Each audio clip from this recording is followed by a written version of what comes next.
Patay sa pamamarilang dalawang tumatakbong barangay kagawad at isa pang residente sa Cotabato City. Nasa 12 katao ang hinuli ng PNP na posible raw nasangkot sa naturang insidente. Samantala isang tumatakbong barangay kapitan naman sa Monte Vista, Davao de Oro patay din sa pamamaril. Narito ang report ni Abby Caballero ng GMA Regional TV 1 Mindanao.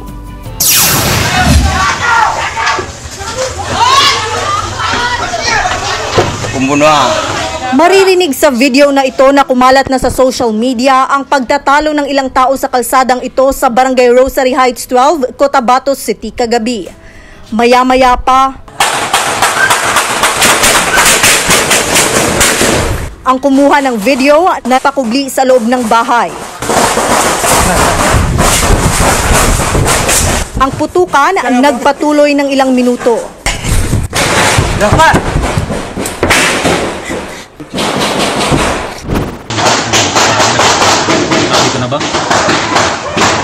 Sa kuha naman ng netizen na ito na tumanggi ng magpakilala, dinig na dinig pa ang putukan habang nakatago ang mga residente. Nagabarilan na.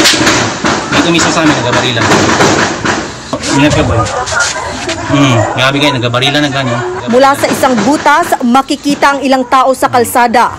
Ang ilan tumatakbo, ang ilan may hawak na mahabang armas. May magpan ka ba ya? Grabe oh, peaceful na barangay, nagagpan na. Ingat ka. Nang humupa ang putukan, patay ang dalawang tumatakbong barangay kagawad. Kinilala silang sina Alfar Singh Ayunan Pasawiran ng Barangay Kalanganan 2 at si Nor Muktadin Butukan ng Barangay Rosary Heights 12. Patay din ang residenteng si Faisal Abbas habang sugatan naman ang dalawang iba pa.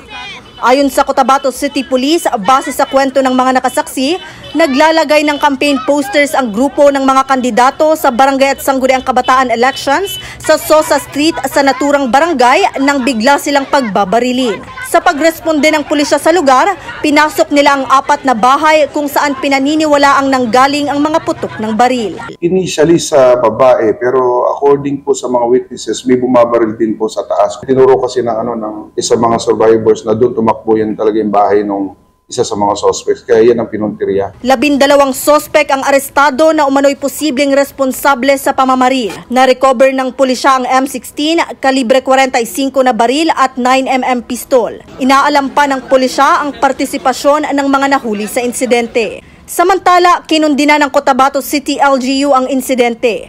Sisiguraduhin umano nilang mabibigyan ng hustisya ang mga biktima. Kasalukuyang nasa green category ng COMELEC ang Barangay Kalanganan 2 at nasa yellow category ang Rosary Heights 12. This incident, we are looking at we will review the classification of these barangays, maybe putting some barangays in a higher category.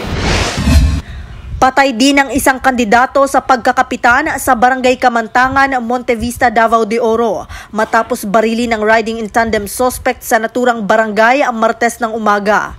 Kinilala ang biktima na si Alvin Garcia, 34 anyos. Sa inisyal na investigasyon ng kapulisan, pauwi na sana ang biktima kasama ang kanyang kaibigan mula sa pangangampanya. Tinitingnan pa ng kapulisan kung politically motivated ba ang pagpatay sa biktima. Mula sa GMA Regional TV 1 Mindanao, Abby Caballero, nagbabalita para sa GMA Integrated News.